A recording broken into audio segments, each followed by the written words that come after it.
सम्राट की जय हो। हस्तिनापुर से संदेश आया है। महाराज धृतराष्ट्र ने आप सबको हस्तिनापुर बुलाया है। राजसूय यज्ञ सफल हुआ उसी के सम्मान के लिए, और साथ में आमंत्रण है द्युत क्रीड़ा का। ताऊ श्री ने निमंत्रण भेजा है। हमारा परिवार पुनः एक होगा। इससे अधिक सुख और क्या हो सकता है। मैं भी कुछ कहना चाहता हूँ। सम्राट के सम्मान तक सब ठीक, पर मुझे नहीं लगता द्यूत का यह आवाहन है, इसे तुम्हें स्वीकार करना चाहिए युधिष्ठिर। सम्राट के कोई मित्र नहीं होते हैं, कोई संबंधी नहीं होते हैं, या तो सहायक होते हैं या शत्रु होते हैं।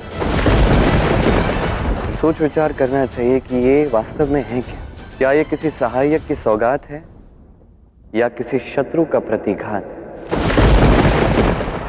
आप कैसी बातें कर रहे हैं माधव?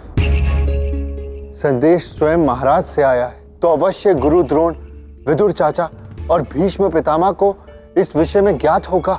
मैं मानता हूं वहां पितामह भीष्म है, मैं मानता हूं गुरु द्रोण है, पर ये सभी राज सिंहासन के सेवक हैं। और वहां दुर्योधन भी है जो हस्तिनापुर का भावी राजा है, उसके साथ उसके कुटिल मामा शकुनी भी हैं, तो पूर्ण रूप से देखना उचित होगा। हमारे पुरखे हमें आमंत्रित कर रहे हैं, ना जाना उनका अपमान होगा।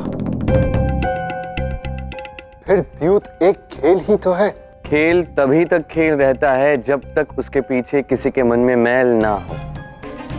मुझे लगता है कि तुम राज्य संभालो, द्यूत के इस खेल में स्वयं को ना डालो युधिष्ठिर। आप तो परम नीतिज्ञ हैं माधव, जानते हैं कि एक क्षत्रिय द्वंद्व और द्यूत का निमंत्रण अस्वीकार नहीं कर सकता।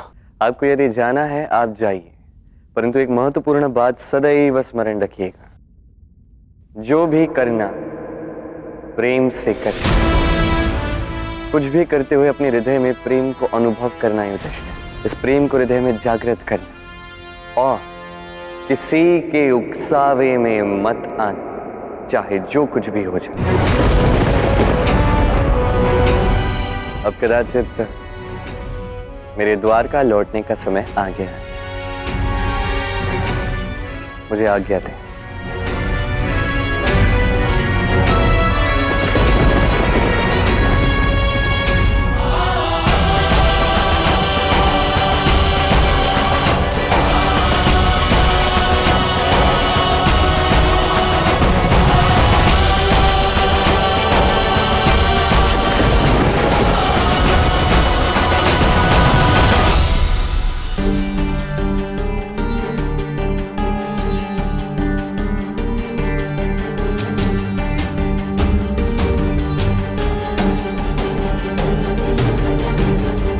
क्या हुआ कृष्ण? आज से पहले इतना चिंतित कभी नहीं देखा तुम्हें। क्या होने को है इस बात की चिंता है राधा। यदि आज सबने अपने मन के भीतर प्रेम जागृत नहीं किया तो? कृष्ण, किंतु ये तो केवल एक खेल है ना द्यूत, तो भला इसमें चिंता करने वाली क्या बात है? ये खेल ऐसा रूप धारण कर सकता है राधा कि ये संसार इसे भुलाना भी चाहे तब भी नहीं भुला पाएगा। किंतु ऐसा होने क्या वाला है? मैंने द्रौपदी से कहा था हर कर्म का प्रतिफल अवश्य मिलता है और वो इसके फल के लिए अब सज्ज रहे। द्रौपदी? किंतु वो तो इस खेल का भाग ही नहीं है। ये खेल तो कौरवों और पांडवों के मध्य है ना। कर्म का प्रतिफल किसी भी कारण से आएगा, किंतु आएगा। नहीं कृष्ण, चाहे जो हो जाए मैं द्रौपदी के साथ कुछ अनुचित नहीं होने दूंगी। उसने क्या अनुचित किया है? पांडवों को अपने बीच जो करना है वो करे, किंतु द्रौपदी ने तो सबकी प्रेम से बात मानी है, तुम्हारी बात मानी है। मैं ये कैसे भूल सकती हूँ कि उसने मेरे कृष्ण को अपना सखा बनाया है, तुम्हारी उंगली पर चीर बांधा है। ये उसका बहुत बड़ा उपकार है मुझ पर। और चाहे जो भी हो जाए, द्रौपदी के साथ कुछ भी अनुचित नहीं हो सकता। कर्म का प्रहार कठोर ही होता है राधे, और उसे सहना ही पड़ता है। जब इतने सारे लोगों के कर्म प्रवाह एक ही घटना को साकार करने में लगे हैं तो नारायण कुछ नहीं कर सकते। जो कर सकता है प्रेम कर सकता है। मैं चाहता हूं कि इन सभी के मन में प्रेम की जागृति हो, और मुझे आशा है कि आज ही इनके हृदय में प्रेम की जागृति हो रहा था, अन्यथा महाअनर्थ हो जाएगा। जो भी हो कृष्ण, यदि ऐसा कुछ भी हुआ तुम्हें हस्तक्षेप करना ही होगा।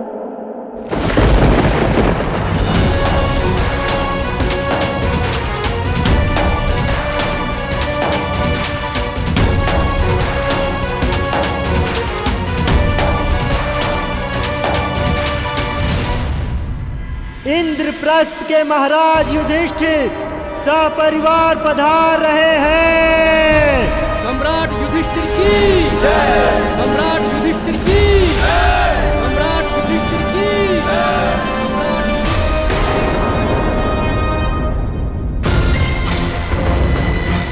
अंधे का पुत्र अंधा, नेत्रहीन धृतराष्ट्र के पुत्र दृष्टहीन दुर्योधन।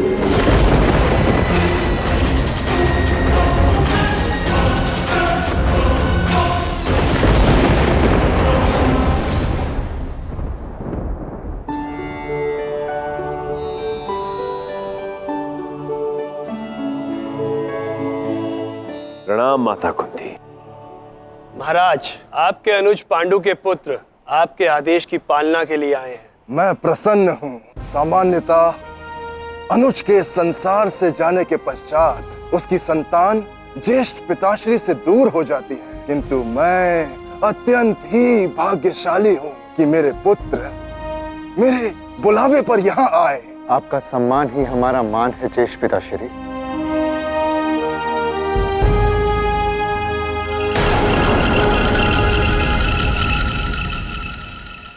यदि ईश्वर ने मेरी दृष्टि मुझसे न छीनी होती तो आज मैं अपने भतीजों का वैभव देख पाता।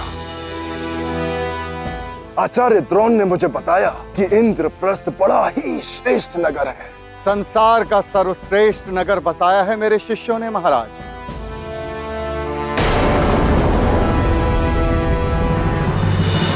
पुत्र युधिष्ठिर, एक अनुरोध है तुमसे। ये आवश्यक नहीं कि अतिथि आतिथ्य का हर अनुग्रह स्वीकार करे। ये द्रूत का खेल मत खेलना।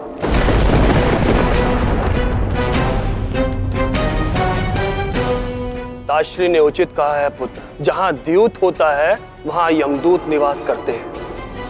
द्यूत प्रेम नहीं शत्रुता फैलाता है। भाइयों में द्यूत कैसा? ये कैसी बातें कर रहे हैं आप पितामह? ये प्रतियोगिता नहीं, खेल है खेल। और महामंत्री विदुर, आप तो परम नीतिज्ञ हैं। आपसे अधिक कौन जानता है कि खेल तो भाइयों में ही होता है। और पिताश्री ने कितनी तैयारियां की हैं पांडवों के सत्कार के लिए। अगर पांडव नहीं खेलेंगे तो पिताश्री को बुरा लगेगा, और अगर पिताश्री को बुरा लगेगा तो पांडवों को गिलानी होगी, और यदि उन्हें गिलानी हुई तो एक अतिथि के सत्कार की हानि होगी। ये अतिथि नहीं है, परिवार का भाग है। और उसी परिवार के मुखिया ने, स्वयं पिता महाराज ने द्यूत का न्योता भेजा है, और उसी परिवार के सदस्य युधिष्ठिर ने उसे स्वीकार भी किया है। तो फिर आप बीच में उपदेश क्यों दे रहे हैं पितामह? अनुज, पितामह से ऊंचे स्वर में बात करना उचित नहीं।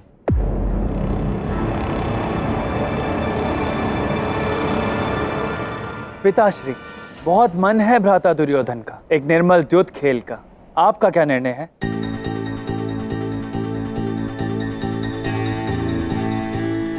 आपकी मंत्रणा और विवेक पर मुझे सदा से विश्वास रहा है पितामह, किंतु भाइयों के बीच मित्रवत एक खेल हो जाए तो क्या समस्या है? वही तो मैं कह रहा हूं।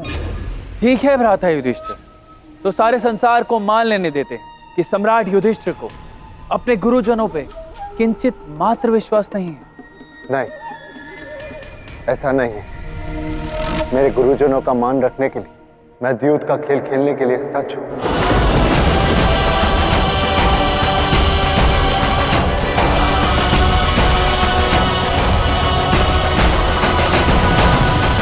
ठीक है, सम्राट का निर्णय सराखों पर, परंतु खेल तभी निर्मल होता है जब उसके कुछ नियम हो। मेरे विचार से पहले खेल के नियम निर्धारित कर लेने चाहिए। भाइयों में कैसा नियम? यदि यही आपकी इच्छा है तो खेल के समय निर्धारित कर लेंगे। अभी तो मेरे भाई आए हैं, इन्हें विश्राम करने दीजिए। ये द्यूत अभी निर्धारित हुआ है तो इसके नियम भी अभी निर्धारित होने चाहिए, इसी क्षण। सबसे पहला नियम, कोई भी राजस्त्री इस क्रीड़ा में ना तो भाग लेगी और ना ही इसकी दर्शक बनेगी।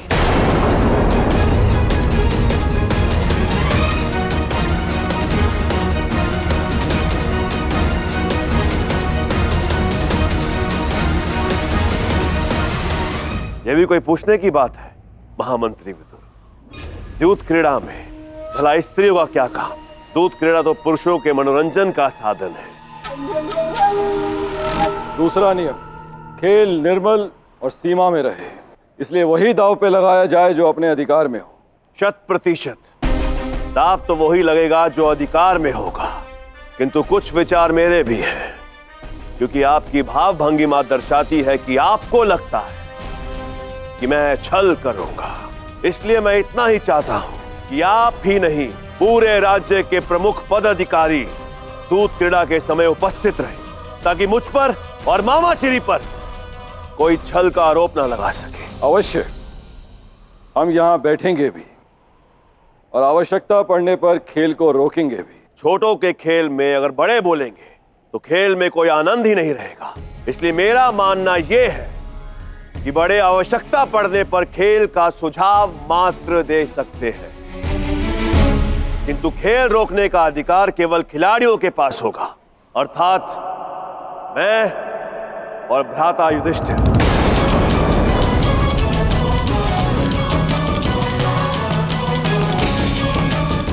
मुझे स्वीकार है, वैसे भी ये द्यूत है, द्वंद्व नहीं।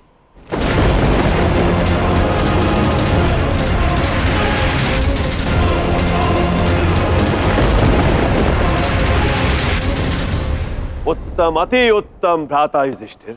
और हाँ, अंतिम 2 नियम। खेल खेलने के लिए पासे फेंकने पड़ते हैं और राजा की ओर से कोई भी पासे फेंक सकता है, यह खेल का नियम होता है। और मेरी ओर से पासे मामा श्री फेंकेंगे। मैं अपने पासे स्वयं फेंक सकता हूँ। अंतिम नियम बता। एक छोटा सा अनुरोध, खेल कब तक चलेगा इसका तो अनुमान नहीं मुझे, किंतु दूत महल में दासियों द्वारा जलपान की व्यवस्था होनी चाहिए, जिससे हमारे माननीय अतिथि गणों के सत्कार में कोई भी त्रुटि ना हो। अवश्य।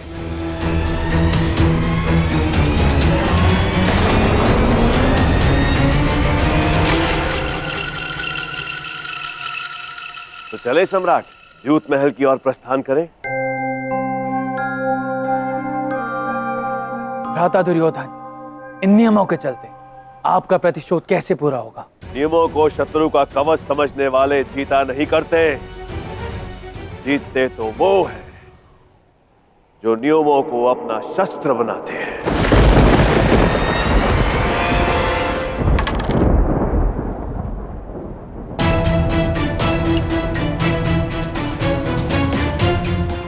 कृष्ण, तुम इतने विचित्र क्यों हो? पहले मुझसे द्यूत की बात करके मुझे चिंतित किया, अब स्वयं मेरे साथ खेल भी रहे हो और मुझे ही जिता रहे हो। तुम भी तो मुझे ही जिताने का प्रयास कर रही थी ना राधा? क्यों? यही तुम्हें सिद्ध करना चाहता हूँ, यही मैं इस संसार को बताना चाहता हूँ राधा। जब हृदय में प्रेम होता है, जब हम किसी से प्रेम करते हैं तो सदैव प्रयास करते हैं कि वही व्यक्ति जीते।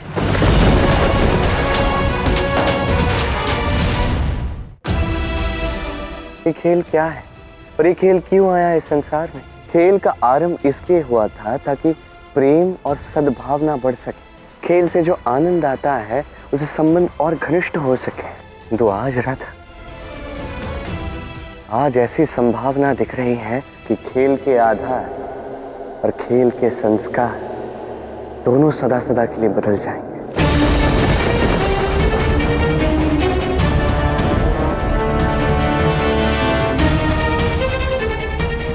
आज प्रेम और सद्भावना खेल को त्याग देंगे।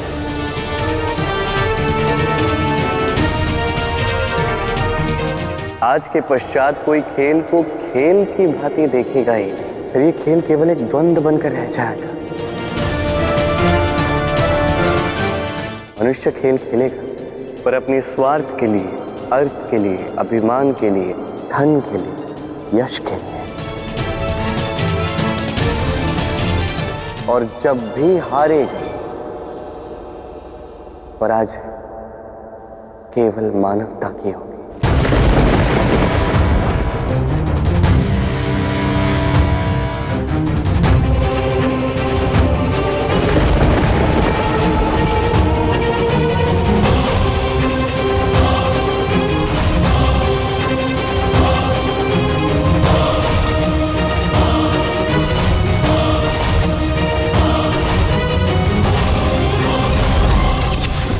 एक बहुत बड़ा रहस्य है जो युधिष्ठिर नहीं जानता।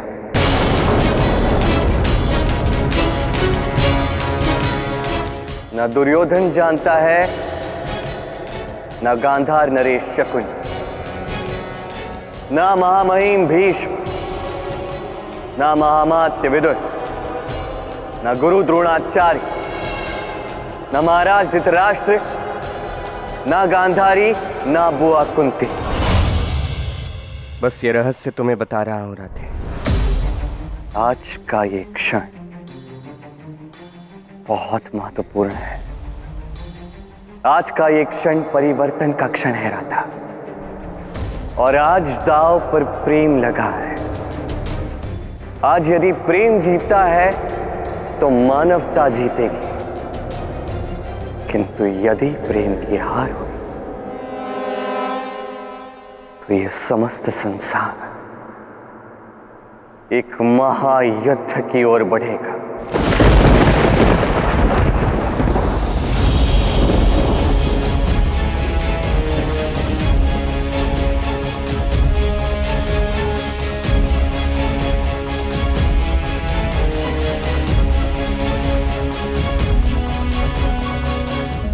मैं अपने इंद्रप्रस्थ का माया में दांव पर लगाता और मैं हस्तिनापुर का सबसे भव्य स्वर्ण महल दांव पे लगाता हूं।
श्री अपने पासों का सही प्रयोग कीजिए, ऐसे तो मैं सब कुछ हार जाऊंगा।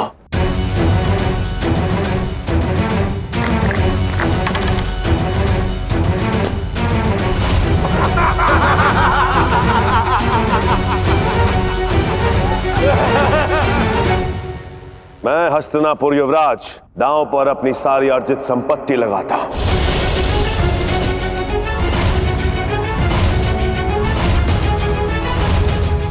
मैं भी।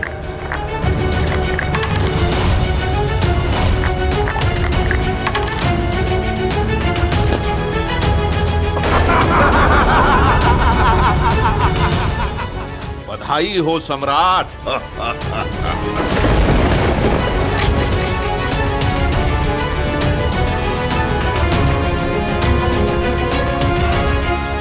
इस दांव पर मेरा महल।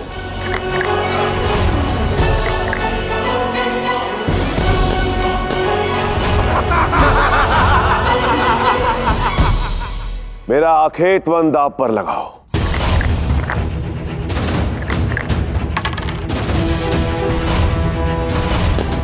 मेरा स्वर्ण रथ और सेना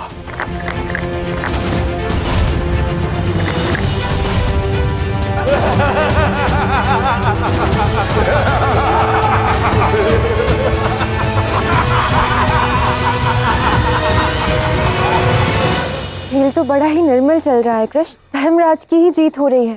स्वर्ण निर्मल ही होता है राधे, किंतु लोहा नहीं। 100 सोनार की एक लोहा की।